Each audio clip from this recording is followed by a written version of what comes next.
Hello, everyone. I'm Larry Ridley, and this is the NFL on EA Sports.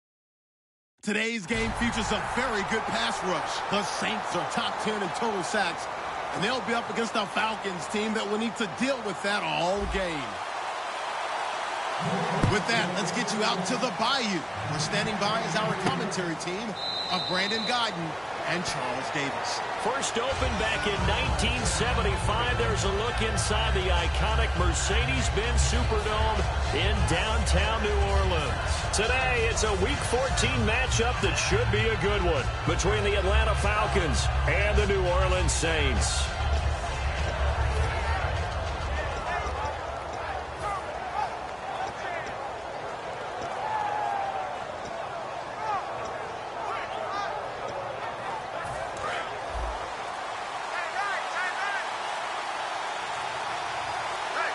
The play clock's running down.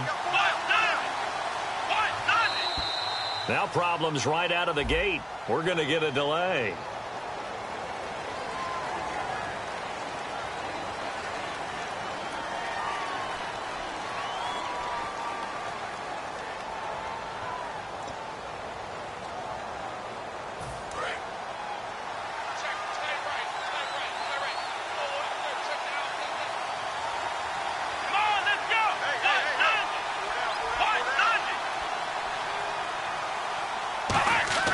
He'll drop to throw. And he is out of bounds, getting it across the 30-yard line. A good pickup after the penalty, 12 yards, and it's second down. If you're running out route, it's likely you're going to end up near the sideline. And what did we just see there? Toe tap. You got it. The benefits of practice. Toe tapping, foot dragging, picking it up, and making sure it was a catch.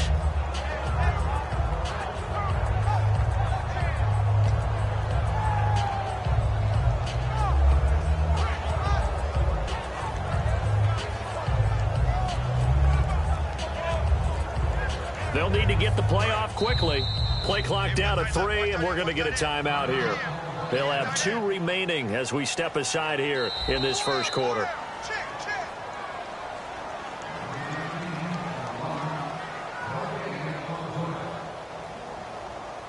Well, he challenged the play. It did not pay off. And that means he lost a timeout in that challenge. And as a coach, you hate that. Don't know if you took the advice of the player, you threw it yourself, but it didn't go your way. At the end of the day, it all comes back to the head coach. He has the final determination on whether to actually challenge the play or not. In this case, it didn't pay off for him. And that's got to be so heartbreaking. You throw that flag, you probably feel really confident, and then all of a sudden, boom, you lose the challenge. Yeah, when you take a look at it, you're throwing that flag because you believe you're going to be right. And when it comes back the other way, you have to regroup.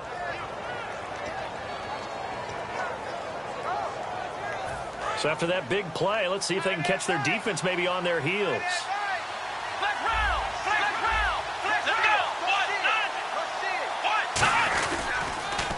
And on the ground they go with a running back. He'll get about 4 here, down to the 43-yard line. Not a run that you're going to write home about, but still a good first down run. That's what an offense calls staying on schedule. 3 to 4 yards on first down, you're set up very well for the rest of the drive.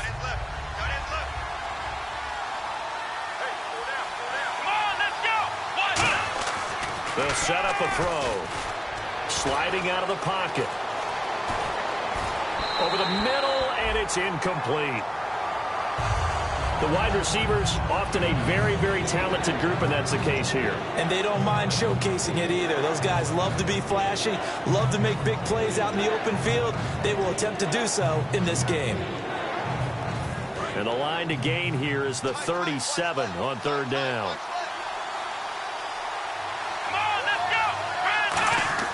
They'll drop to throw. Flushed out right. He can run for it, and he will. 17 yards on the pickup there, and also a first down. On third down, he obviously wants to throw the football, but there's nowhere to go with it, so he takes off and goes. And now does he get to the first down marker, he blows right past it and picks up big yardage. Partner, that's a great bit of improvisation. On the give, this is their fullback. And he's going to take this one down to about the 23-yard line. 3 yards on the pickup there, and it'll be second down. And we get a peek at the defensive starters, and it's a unit that really needs to do better than they did last week. So I would expect them to come out with a lot more emotion this week, flying around, trying to establish a new tone, because last week they didn't feel good about it all. Yeah.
Hello, everyone. I'm Larry Ridley. You're tuned into the NFL on EA Sports. We've got a good one on tap today, and there's going to be two quarterbacks ready to get it done on the gridiron. It's the Falcons going up against the Saints. With that, let's hand things over to Brandon Godden and Charles Davis. They've got the call of this Week 14 matchup. From a city that's played host to 10 Super Bowls, here's a look inside the Mercedes-Benz Superdome in New Orleans. Today, it's a Week 14 matchup that should be a good one between the Atlanta Falcons and the New Orleans Saints.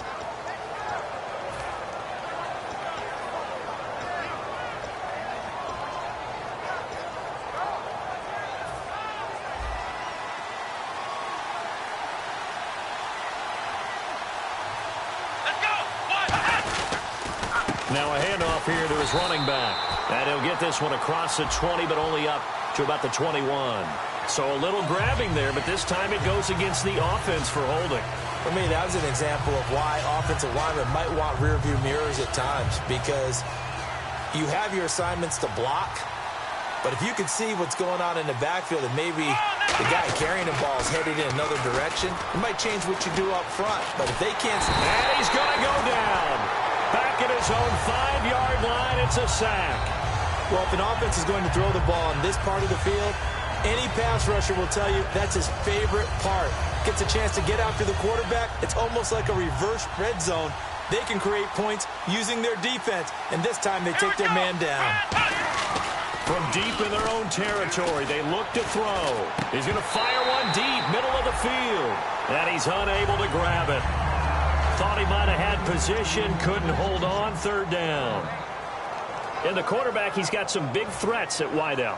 And they seem to get bigger all the time, don't they, Brandon? Every time I look out and watch a game, we're getting these bigger, more athletic, acrobatic receivers.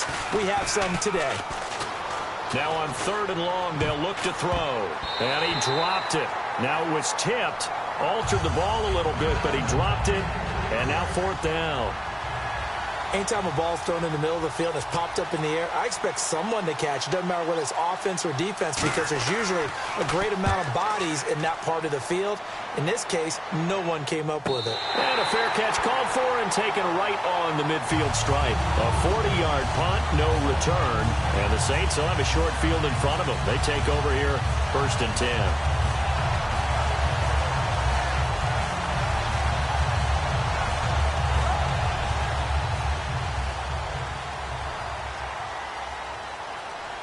They'll come out in the pistol. From the midfield stripe, they'll look to throw. toward the sideline, and look at that catch. Dragging the toes, and that's going to be a first down. Well done.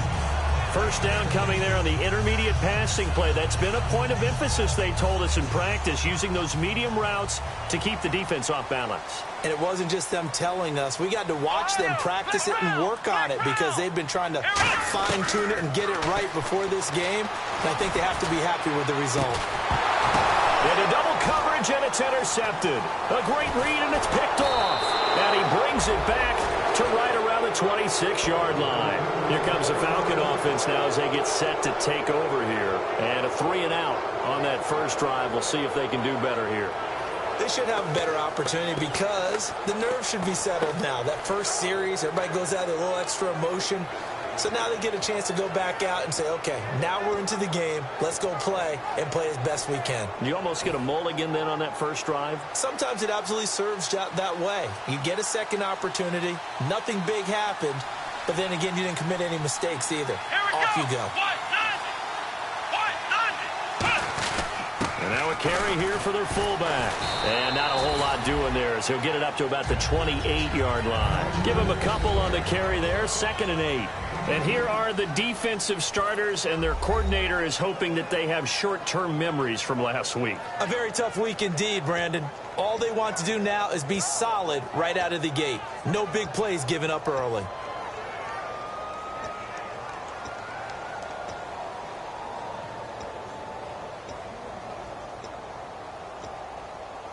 And they still need 8 yards for the first here on 2nd down. Time running out here on the play clock. Now they'll run it on the toss. And they get him down, but not before he takes it across the 40-yard line. That one goes for 13 yards, and it moves the sticks. Absolutely love the run right there. This guy's known for his quickness, but also for his speed. He's able to get to the second level almost before you blink if you give him any type of blocking. Always talk about slot receivers, and they're usually known as quicker than fast. In this case, we've got a guy who's quick and fast, and he used it to great advantage. Now, that was not a bad scramble there on first down. He didn't force it, nor did he throw it away. He was able to take off, and now he made it a very manageable 2nd and short.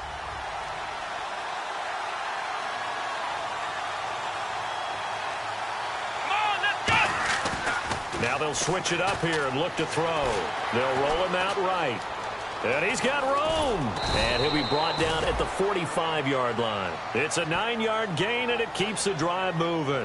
Offensively, they liked their situation, so they tried to take a shot downfield, but no one was open. So it was tuck it in run time, and he picks up a first down. First down and 10 now for the offensive group. They come out here in the eye. And they'll go ground game here with the tailback. Oh, nice move.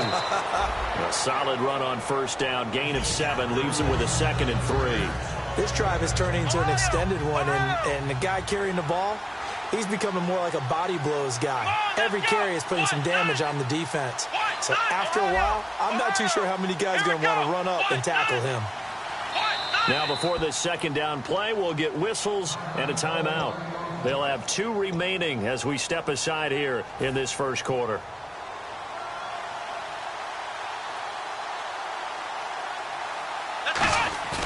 They'll look to throw here.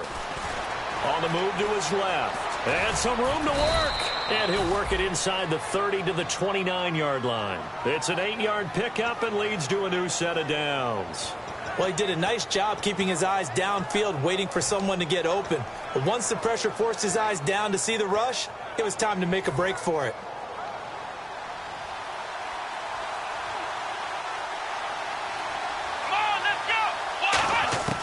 Back to throw now on first down. Eluding the pressure right. And some room to roam now. And they'll be inside the 25 now at the 24. It's a gain of 5 on the play, and that'll make it a 2nd down. Alongside Charles Davis, Brandon Gaudin, it's the Falcons in possession to begin quarter number 2. They've got a 2nd down at 5 here to start things out.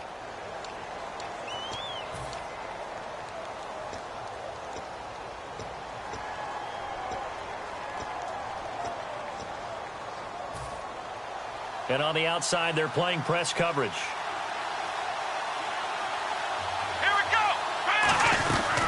They'll run it now out of the gun. And he'll be taken down near the 20 at the 21. Just a couple on the pickup there, and now it's third down. Well, so many times we look at a short run and we praise the offense for trying to set the tempo and establish things, but the defensive guys, hey, they just won the battle there. It wasn't a big run given up. They don't always have to absorb the body blows. Sometimes they dish them out themselves. Buying time to his left. He may try and run for this. It'll be a pickup of only a yard, and that's going to bring up a fourth down. So with fourth down looming, Dan Quinn sends out his field goal unit. On the left hash mark, this a 38-yard attempt. And they're going to fake it. He wants to throw it here. Looking left side, it's complete. He's got it. And he'll take it into the end zone. Touchdown, Atlanta. Their big tight end, his first touchdown on the year. And the Falcons are in for 6. Right there, the fake worked out perfectly. The holder took the ball and found his man. A perfect fake field goal. Love it. Atlanta's 11 ready to go, and they kick it away. This fielded a few yards into the end zone. And he'll get across the 20 before he's brought down at about the 23-yard line.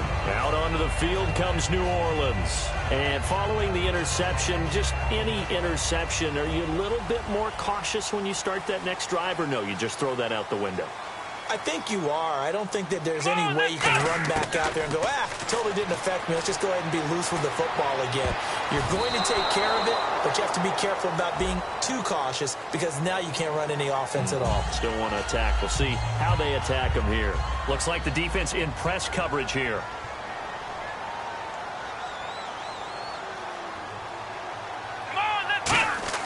Back to throw. Throw complete right side to Cooks. He'll wind up getting 11 on that one, and it'll bring up a second down. Second down now after the pass completion. Let's go! Now a shotgun snap as they'll look to throw. And the hit jarred it loose. It's incomplete. One of the best routes, one of the favorite routes of any play caller. He just ran that one. Nice little angle route. That's supposed to be a catch, and usually it is in a running back drop. Yeah, I mean, he's a running back, but he's got hands. He should have caught it. From the left side, it's complete. Past the 20. Touchdown, New Orleans. A big play there. His 17th touchdown now on the season. And the Saints are within an extra point of tying this thing up. Good pass, clean catch, and a house call there on the fly route. And not that much room to operate. So that tells you about his acceleration. We always talk about being able to go from 0 to 60 real fast. Took him less time than that to get to top speed and complete that play. And a good effort on the return there. Gets him across the 30 to the 33-yard line. Atlanta now coming out on the field. And now last drive so successful with the ground game, ending in a touchdown. Do you stick with that formula? That would be the number one thing you would think of, but so many guys now would look at it and say, we've got them set up so well for play action, now's the time to take a shot. Yeah. But, you know, there was a big-time coach in the state of Ohio who once said, and the Saints pressure gets him. Brought down for a sack. A loss of 4 that time on the sack, and it brings up second. Well, they go play fake. The problem is nobody was faked out. and when no one's faked out, what's the end result? Quarterback gets hit.